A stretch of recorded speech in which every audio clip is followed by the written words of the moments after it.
Rungwe inatoa salamu za pole kwa mbunge wa Fuoni Captain Abbas Mwinyi ambaye alifikwa na umauti jana na leo wamemzika kule Zanzibar. Ndugu zangu, tunatoa pole sana kwa niaba ya chama chetu cha Ukombozi wa Umma.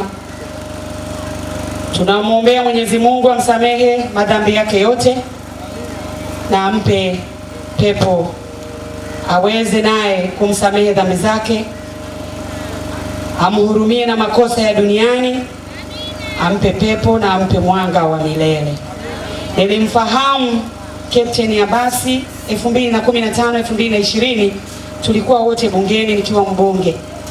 Alikuwa na mchango mkubwa sana kwenye sekta ya mawasiliano. Alikuwa ni mtaalamu sana wa kuelezea umuhimu wa taifa hili kuwa na ndege. Alikuwa ni mtu wa mfano kuzungumza taifa hili linapata hasara kwa kupitia ndege. Alikuwa sio muoga.